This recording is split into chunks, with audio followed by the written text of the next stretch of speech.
Hello, I'm Emma Desi, and welcome to another episode of Turning Readers into Writers. If you're brand new here, welcome, and here's what you need to know. This is a community that believes you are never too old to write your first novel. No matter what you've been up to until now, if you're ready to write your book, I'm ready to help you reach the end. I focus on helping you find the time and confidence to begin your writing journey, as well as the craft and skills you need to finish the book. Each week I interview debut authors, editors and industry experts to keep you motivated, inspired and educated on all things writing, editing and publishing. If you want to catch up, head on over to emmadesi.com where you'll find a wealth of information and tools to help you get started. Before we dive in, this week's episode is brought to you by my Patreon page over at patreon.com. For supporting the production costs of the podcast each month, you'll receive additional conversations with each week's guest. You'll receive a personal thank you from me and, of course, a shout out on the show.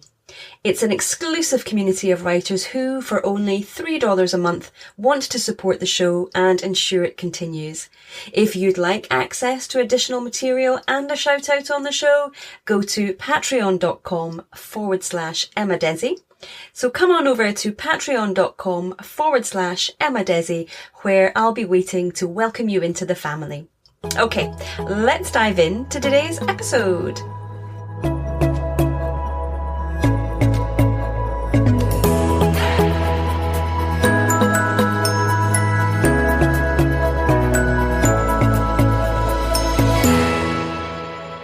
Henry Ball describes himself as an executive, contractor, author and general ruffian.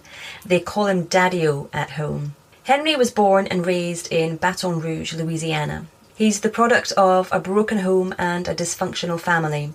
And Henry learned resilience, ingenuity and a relentless work ethic from his indefatigable mother, Delores Boone. She helped Henry face the adversities of his tumultuous upbringing at the hands of a violent and abusive father, who Henry decided was not the model for him. Delores is the inspiration and main character of Henry's debut novel, Sister of Sorrows.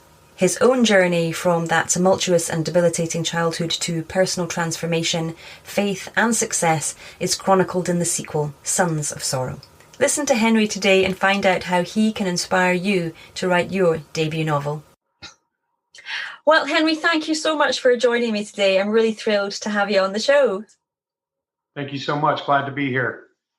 I wonder if you could start off by just telling us a little bit about you and how you became a writer. So I have followed a career path in the construction industry and in doing various various things in the construction industry, and have risen up as an executive. I have run my own business. I'm currently the vice president of a mid-sized construction company here in the Atlanta area. And I have always, I should back up, I also went to the Art Institute of Atlanta for, marketing, ad design, and things of that nature. But I never really followed that career path. However, in my career path, I have always been the person who wrote, the marketing, I call it propaganda, but, the marketing credentials and brochures and things of that nature. And I've always been relied on to write, important documents for, the companies I'm involved with. And I've just always been I've always had a pretty good flair for writing. I then started writing for a sports blog, maybe about 15, 18 years ago, called the Bleacher Report. And it's like one of the biggest things on the planet now, but I was actually one of the first writers and one of the first syndicated columnists with the Bleacher Report. They actually offered me a paid position, but it wasn't close enough to what I was earning to feed my family, so I wasn't really able to take it at that time. But I did get a good introduction into the writing world, and I covered my favorite sports team, which is the LSU Tigers, covered a number of football games and went to football games and worked in the press box and things like that. So it was very exciting experience for me. I enjoyed it very much, and had always felt like, I want to write a book. In fact, because of my upbringing, which, is, chronicled in Sister of Sorrows to some degree, I had always kind of thought that the title of my book would be "You Can't Get There From Here," because, I really, in a lot of the things that I learned from my mother, I really was able to kind of transform my life as a young man and move away from the childhood that, and my upbringing, and learn to become a successful businessman and a good husband, a good son, a good father, and all of those things. And I, most people, I think, that come up in the same way, in the same circumstances, including some of my siblings. Some of my siblings have been very successful, and some of my siblings have struggled, because of some of the things that we experienced, as younger people. And so I just kind of always thought that would be the first book I would write. There's a story that, I can tell you a little bit later about how Sister of Sorrows came about. But once that book actually started being written, it really wasn't so much about me. It was about my mother, and her journey and her struggle, and the adversities that she faced, and there was the thing that happened within our family that kind of led me or motivated me to, okay, I got to go ahead and write this down. and in fact, and I didn't mention this when I mentioned the Bleacher Report, but I've written other articles for trade magazines, and I've been published in magazines and things of that nature. Nothing nothing huge or major, but I've been published a few times, and so I started to write an article which turned into the book. And so I guess I'll just tell you that story real quick, just a brief version of it. So one of the things that the book is about is that my mother had another child that we never knew about. In fact, I'm the youngest of six. So I grew up in a household of six children. Well, we come to find out when I was 42 years old, I think 42 or 43, my mother kind of finally, told her deep, dark secret, which is that she placed a child for adoption who would have been the middle child. So, so I was like, wait a minute, there's some things here that I need to know. There's a story here that I need to know. And a long story short, my mother was forthcoming about, the fact that, she had this child. I actually reached out to and found my sister. My other sister, my oldest sister, now lives with her together in Seattle, Washington. They've been, together their whole life.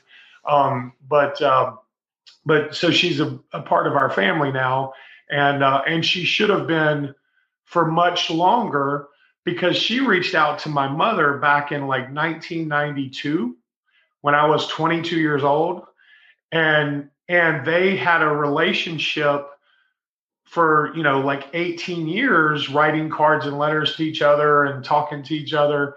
And she wanted to know her siblings very badly, but my mother kind of made her promise that she wouldn't tell us, that she would let my mother tell us herself.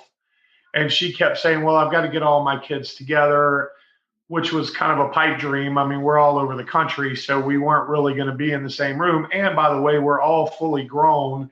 So, I was like, Mom, why didn't you tell us this way back when, and so then the other issue was that my sister wanted to know about her father, because her father is not my father. Her father, was a different person, which is kind of part of the story. But my mother wouldn't really tell us much about him, other than he came from a powerful family, and she was scared that it would be, that they would try to protect, him and his legacy or whatever. And so I kind of, jokingly asked my mom, who did you sleep with? John F. Kennedy? I mean, you know, you don't want us to know this deep, dark secret, but, we need to. We're adults. Well, then come to find out the gentleman passed away like 30 years ago. And, it was really just this thing in my mom's head that from back then, his family had a little, his family was rich and, powerful in the, in the Baton Rouge area. So to her, he was some big, powerful man that they would try to protect. But she didn't really tell us all of this at the time.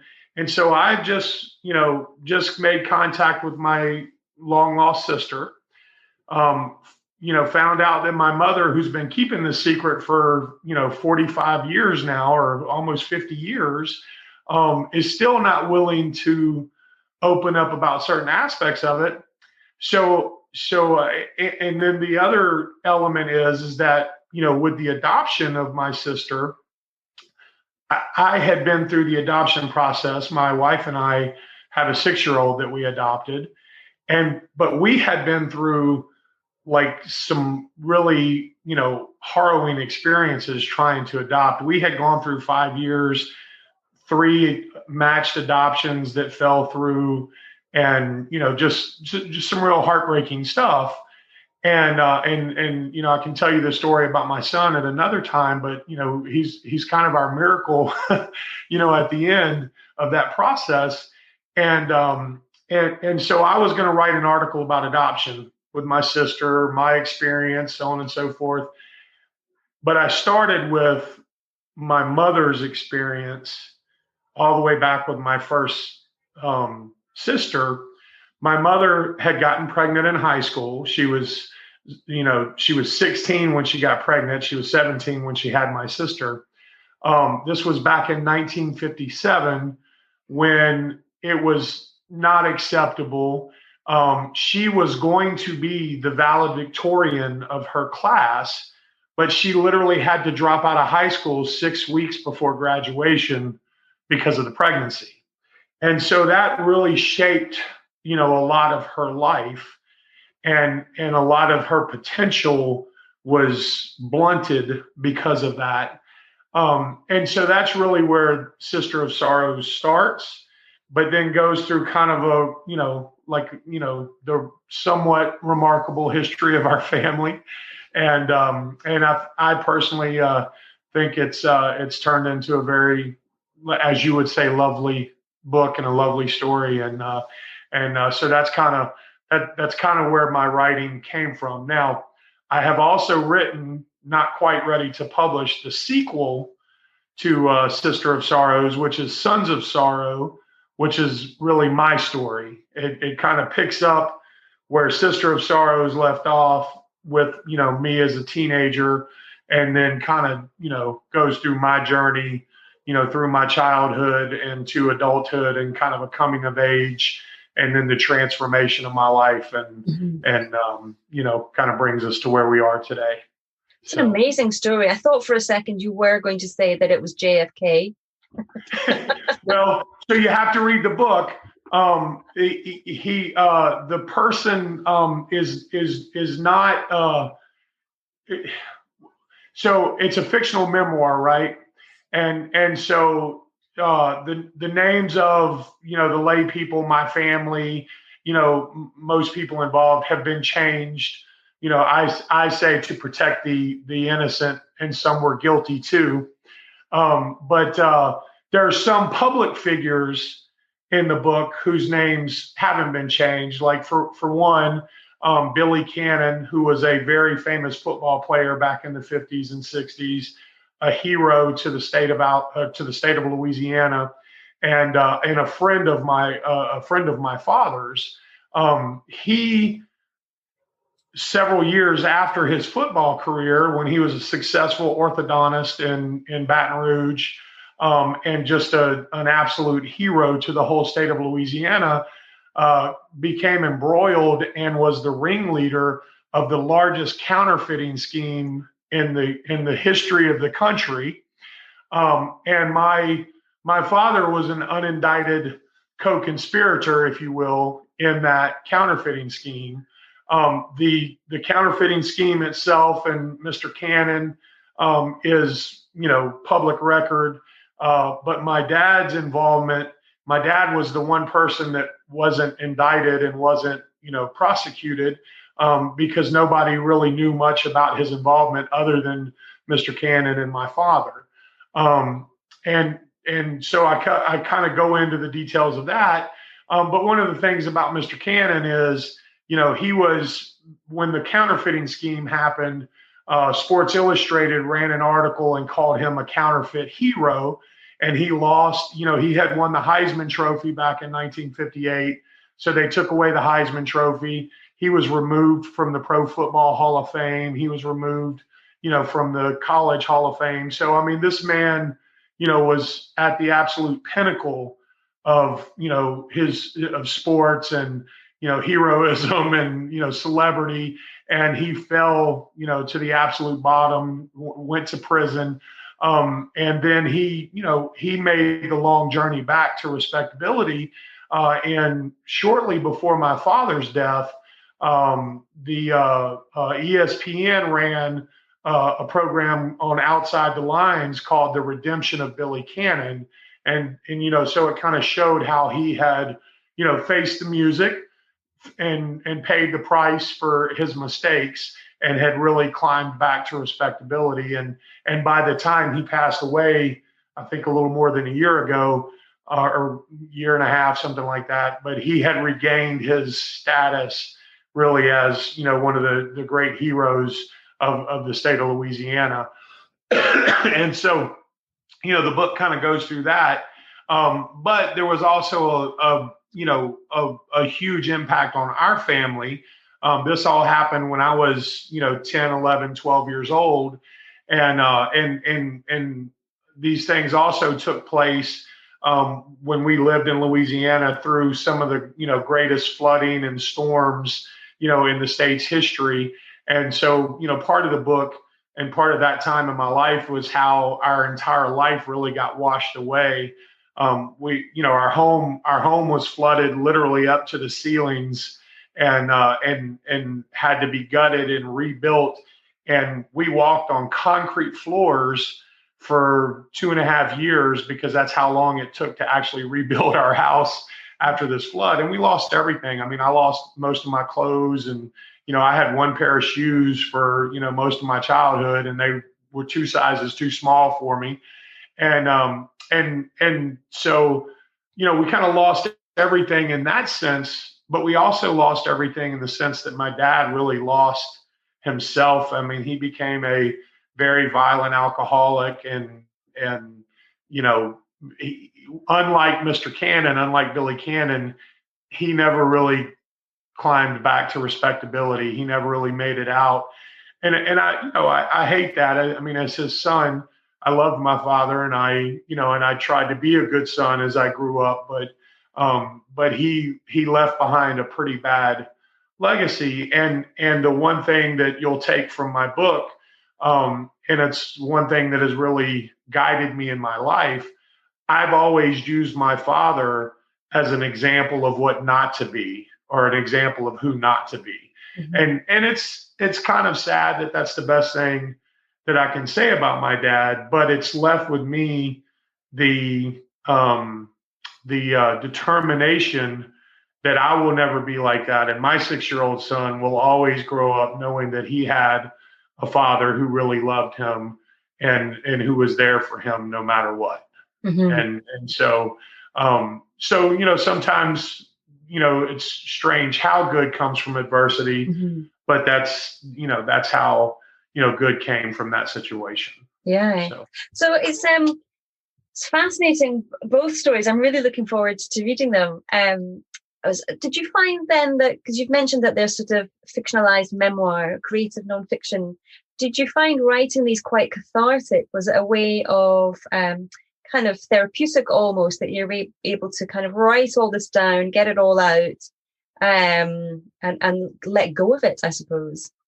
Well, so that is kind of in fact what it became. That wasn't, I didn't really go into it, thinking that way. Uh-huh. And really when I started writing it, and you had to, there's certain things I knew, but I had to, kind of go back and do a little research to make sure I had the, times and dates and, things right. And I talked to my sister a lot, who's 13 years older than me and has, had a more adult memory of that time of our life.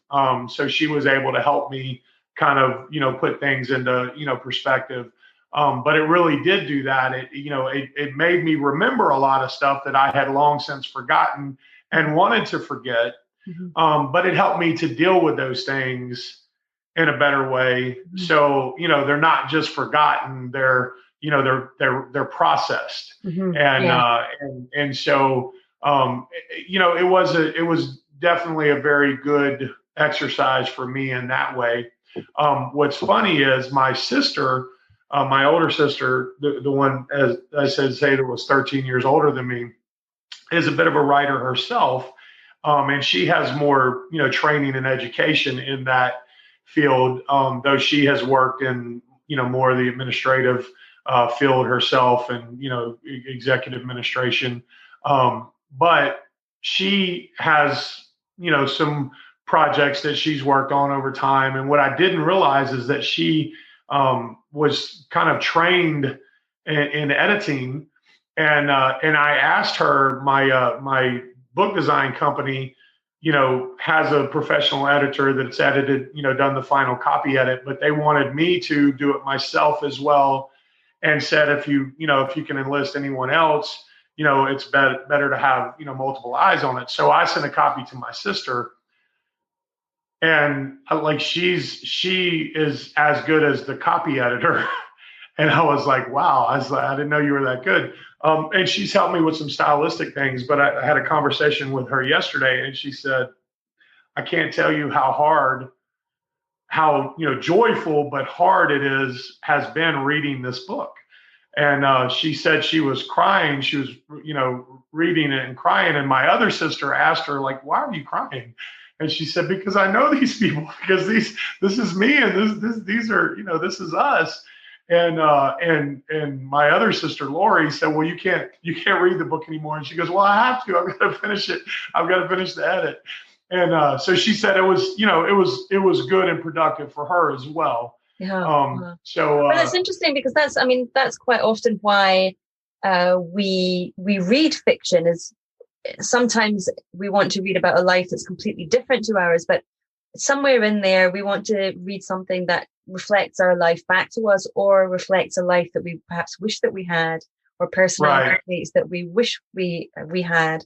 And so to literally, I haven't gotten to that yet. I haven't written about that yet, but I will.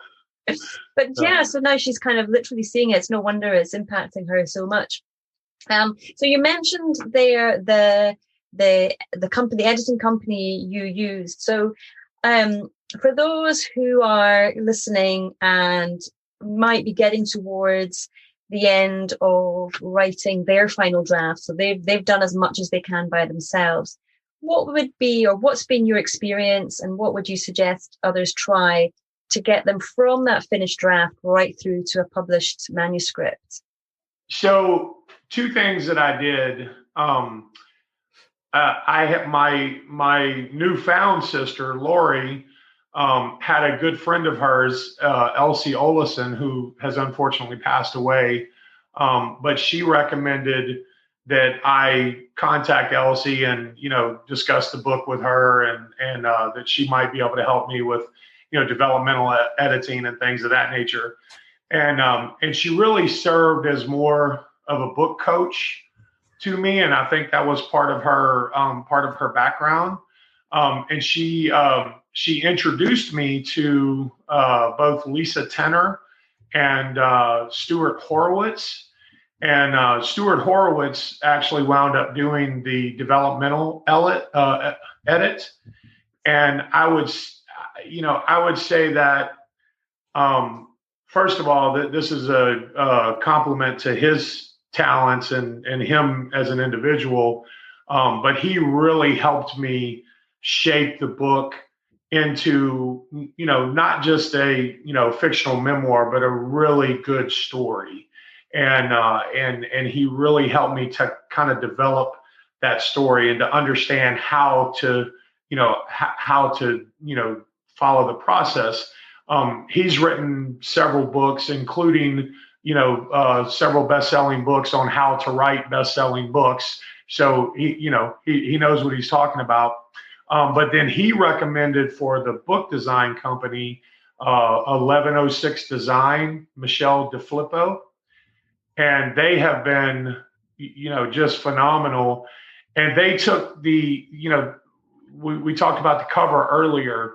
I had some personal artwork done, which was actual, an incredibly talented artist took a picture of my mother and, created a book cover out of her image, which was wonderful. But it wasn't really, it wasn't right for the cover. So I sent all of that to 1106.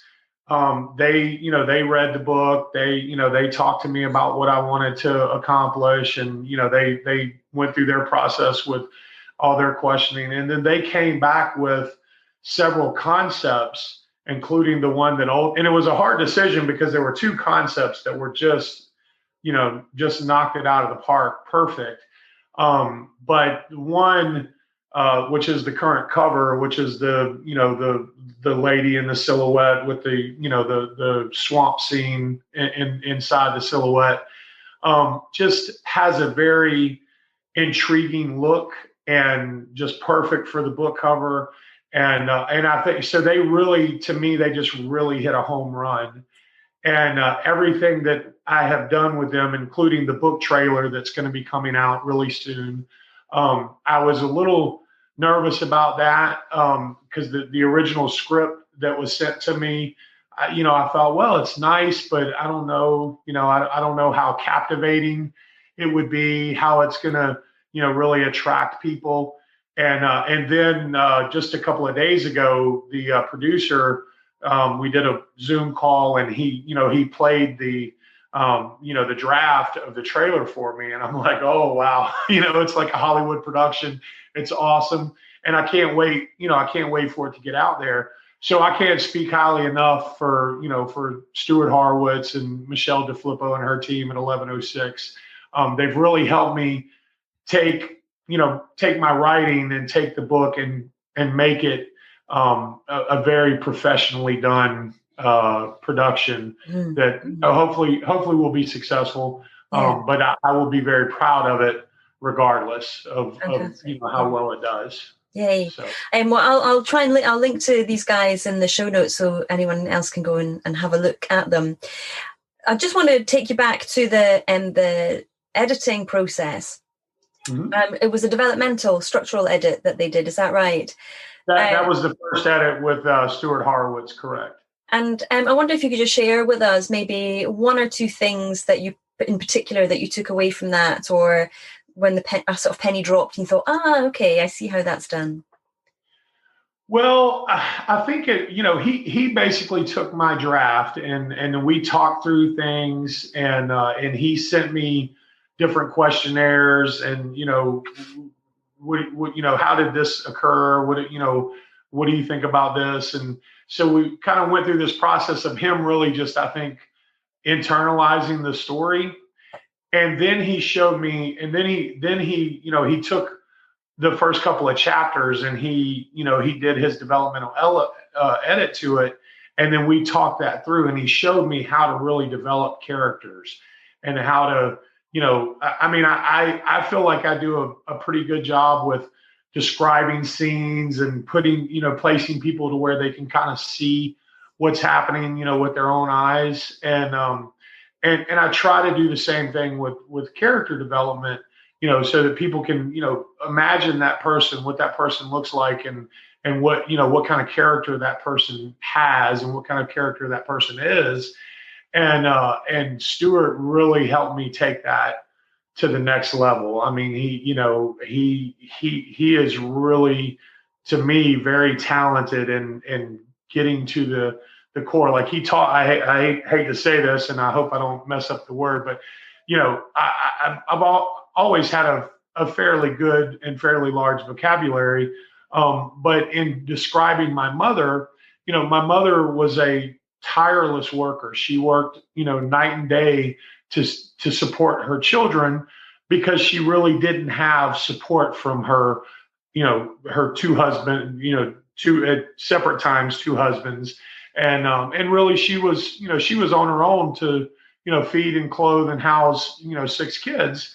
And so she was a tireless, worker, and just had the greatest work ethic.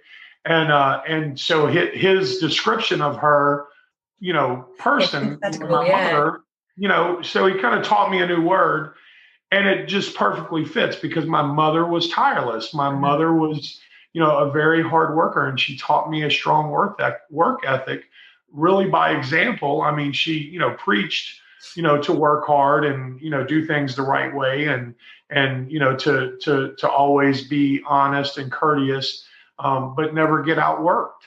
And she was very much, that way herself, and she taught her kids to be that way. And for the most part, we all are, and that has been probably the biggest key to most of our success. Mm-hmm. So he really helped me to not just, I didn't have to develop my mother's character. I knew my mother's character. He helped me to express it, if you will, in such a way that others can also appreciate it. Mm-hmm. Well, just kind of, I want to just change tack slightly and ask you a little bit more about the kind of practicalities of writing, because I know you've said you're pretty high up in the construction industry within the firm that you work. So I imagine there's long hours involved there. So, and you've mentioned you've got a young son, still young. I have a 6-year-old boy myself, so I know exactly what that's like. So how do you find the time to balance work, family, and then writing as well? So that is very difficult, and has become much more difficult with my son being in the picture. Most of the writing for Sons of Sorrows and Sister of Sorrows actually took place shortly before, the adoption of our son. But I also have like 4 other book projects, or 5 other book projects that I'm working on. And I would say those are moving slower than Sons of Sorrows and Sister of Sorrows did when I originally wrote them. But I am making the time for, this process with the publishing of Sister of Sorrows. And I also have I think a pretty good business book that's going to be, kind of coming out fairly soon. And we're working on the concept with that. My business partner and the owner of the construction company that I'm with is very supportive, and actually my partner in our publishing company, which is Storied Press, and so he's he's supportive of my efforts in my writing. Having said that, our day-to-day doesn't allow for a lot of, just, solace and, writing time and, kind of getting together with my thoughts. I don't have a lot of time for that. So what winds up happening is, I've got these, book projects and sometime in the morning, sometimes in the evening, and, on the weekends, I'll spend a little bit of time writing a chapter or, writing a few pages. I lamentably, and I don't want to encourage this for any of your readers or viewers, but I don't have a daily word count. I don't have a daily amount that I try to put down, though I would like to do that and like to get to that. But I would say right now, I average maybe 5 or 6 hours a week altogether in strictly writing. I spend more time in some of the other things, marketing and going through the design stuff with 1106. I've just finished combining their proofread edits from their editor with my edits, and the last step is going through my sister's edits and kind of making those changes. The good thing is that her and the editor from 1106 are almost 100% in agreement with all of the punctuation and structural edits. But what she has added that he really can't add is some real style and real kind of understanding of the subject matter. And so there's a few things that she's helped me to really improve on. And so I probably got a couple of more days of finishing that up, and really then the book will be ready to publish. The design is already approved. The cover's approved. Just the back cover things are being worked on, and our intention is for a early December release, so that it is on the market during December and moving forward. And I feel comfortable that we'll be able to hit that. So for the next few weeks will be very very busy and very important. So. You mentioned that you get about 5 hours a week of writing time done. That's a lot. That's great. Do you find that you schedule that in ahead of time so you've got that time allocated, or is it kind of as and when? Yeah, it's scheduled in that there's a few windows that I intend to be my writing windows. But like you said, with a 6-year-old, and family, we've got 3 dogs, and I've got all kinds of business things that I'm always dealing with. And the one thing about construction, I say this, and I hope that some of the people that work with me don't see it and be offended by it, because I mean it very lovingly. But a lot of what I do is babysitting. You have to make sure that the contractors and subcontractors are where they're supposed to be when they're supposed to be, and they do certain things the right way, and so you're always dealing with issues that people are facing in the field, and so I call myself a babysitter for the most part. But so I think I'm fairly good at that. And it's just part of what I do every day and who I am every day. So I don't really consider that as, scheduled time. So my scheduled time sometimes gets interrupted by that, or my child wants to play tag. And you kind of got to play tag when you got to play tag. So, so it doesn't always happen, but I try. Okay. And so when you do get those writing slots, when you do get to your desk, are you someone who, even though I know your first book is sort of part memoir, do you plot it out in advance or make notes about what you're going to write about next? Or are you very much a discovery writer and you sit down and what comes? So I was very much a discovery writer in Sister of Sorrows. But part of the process that Stuart, helped me was to outline and structure. And so Sons of Sorrows was still more of a discovery process, because it was, really Sons of Sorrows and Sister of Sorrows got written together. And at one point it was just one book. And, we decided that, it really should be 2 books. And so we kind of picked the place that the 2 books would diverge, and it became 2 books. But everything that I have done since then has been with an outline, and then kind of developing that outline, and has been more structural. And I think it's improved my writing because of it. Okay, that's interesting. Yeah, you've liked having a bit more structure there to work within. I do. I mean, there's still a lot of, the creativity process, and, even in the outline, you know, you're still, there's still a creative process that puts that outline together. Mm-hmm.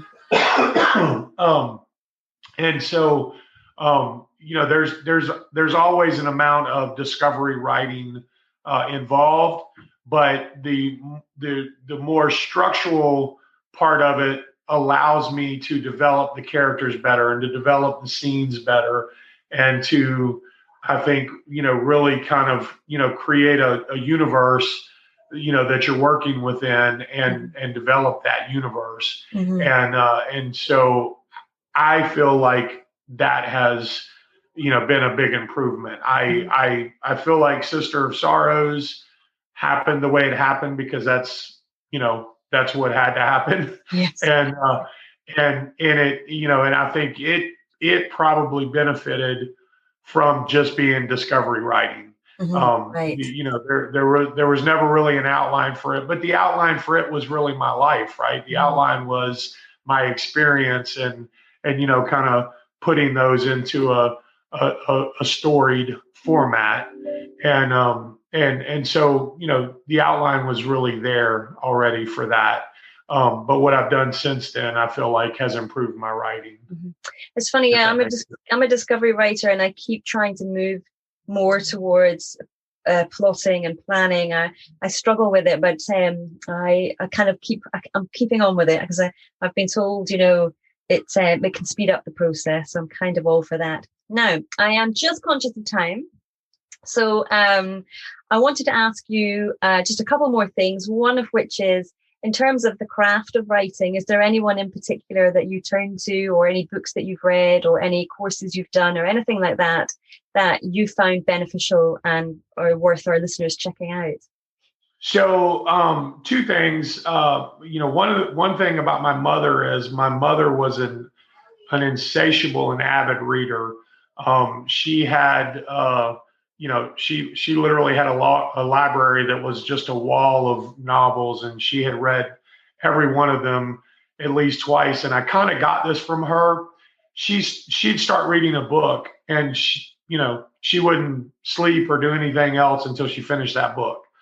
And she would read, a 400, 500 page novel in less than a day and a half. I mean, she was a reader. And I am not to that level, but when I start reading a book, I get engrossed in it, and I don't put it down until I'm finished. And one of the people that I just absolutely love, and this is going to sound kind of cliche, and it sounds like anybody, because everybody knows who he is, would say this, but I just love his writing style, is John Grisham. And I have read just about every one of his books.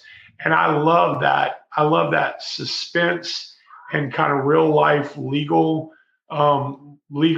that he brings into his books. And so as a, writers that inspire me, I love John Grisham. I love Clancy. I love those kind of books. But I also love the fictional history type books. I mentioned earlier Billy Cannon. I just got through reading the book about him, A Long, Long Run. And I thought it was a great book. It was awesome. And I couldn't put it down. I read it in a couple of days. And so those are the kind of things that I would say influence me from a writer to writer perspective. Now, I think I want to say you and I connected on Alessandra Torre's Facebook group. She is awesome. She has a class for using Goodreads, and any writer, any of your writers who want to become published authors and expect to succeed need to do her class on Goodreads. It only takes about an hour.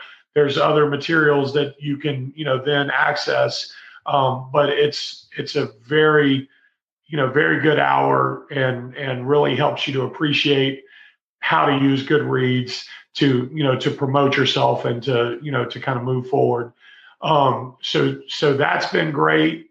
There's a bunch of other Facebook groups like hers, but I think for me, hers has been, one of the most effective. And then, as I mentioned already, Stuart Horwitz and 1160 Design. If you get to the point where you want to work with, professionals on finishing your book and getting it ready for publish, they are absolutely, highly recommended by me. And also, and just one last thing, I don't want to not mention this. Lisa Tenner, who is also a book coach, also has a group similar to Alessandra Torres. She is absolutely awesome, and so I recommend I recommend her as well. Okay, excellent. I'll find that and link to that. So I guess the last question would be, Sister of Sorrows is out soon. Do you have a release date yet?